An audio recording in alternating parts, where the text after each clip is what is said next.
Hello, this is Joshua for Frost Dragon Designs, and today I'd like to talk to you about my Newt Cat Witch Heart Enamel pin. This pin is part of my Three Weird Sisters collection. Now let's get into the design. So this is the Newt Witch. This is the second of the three Weird Sisters that I designed. While I did have sort of a little sketch for the Snake Witch, I didn't really have much of a concept or a sketch for the other two witches. In fact, the sketch for the Snake Witch with her behind the cauldron does have a sort of a little bit of a sketch of another witch that was supposed to be the Eye of Newt witch. But she's actually holding like a little jar with eyeballs in it.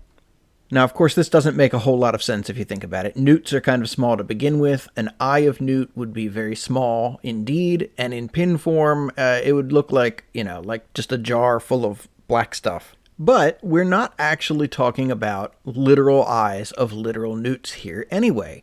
Almost all of the ingredients that sound so grotesque from the Three Weird Sisters chant in Shakespeare's Macbeth, almost all of them are actually just common terms of the day for herbs, spices, and that sort of thing. So like in the last video how I mentioned that the fillet of fenny snake was actually a plant called an Indian turnip, which was found in fens and bogs, Eye of Newt is the common term of the day that was used for mustard seed.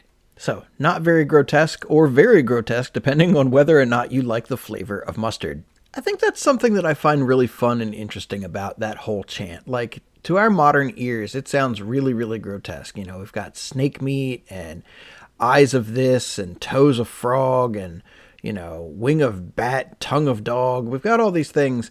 And we're talking about herbs, spices, some dried plant stuff. Like, these are probably common things that were used in, folk medicine and that sort of thing. Now, don't go make the exact recipe that's in Macbeth, because I'm pretty sure there's a couple things in there that are poisonous. But I do find it terribly interesting that, these things were not what our modern ears necessarily would initially think about when we hear them. Now, as for this design itself, like I said, I didn't really have much of a sketch or a concept. What I started doing was basically making a second robed witch, only I wanted it to look a little different, so I made this one a bit more raggedy than I did the robes on the witch that I used for the Fenny Snake Witch. And that worked to a point, although I really don't like, as I'm watching this, I really don't like the colors that I was using here, that kind of gray purple. It's a fine color, just not in this particular application and not with that brown for the hood and cloak. But it was challenging to try and make it look different, but still somehow keep it cohesive with the first witch that I had drawn. I didn't want them to be all separate and different. I wanted them to clearly be, together in some way. So while I was kind of feeling my way around with the costuming and color for the other two witches, I do think what I got right very quickly was kind of the shape and, the posturing and how she's kind of like lunging forward with her newt in hand. And I eventually ended up mirroring that same pose on the other side with the Toe of Frog Witch.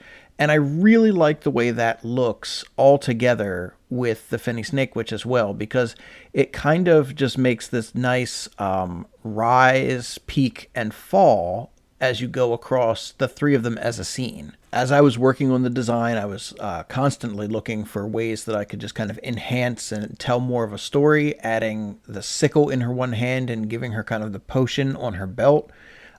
They're just fun details that make it visually interesting and cause the viewer to ask questions like, well, what is that potion for? What is the sickle for? Well, you don't have to ask what the sickle's for. She's holding the newt. I'm not exactly sure how we're harvesting an eye with a sickle. But who knows? Maybe the newt gets away in the end. He's not in the pot yet. We don't know what's happening. You can see there was a dramatic shift in the colors that I use in this video, and that's because while this looks like it was all done in one sitting, these videos are often filmed over a number of days as I work off and on the project.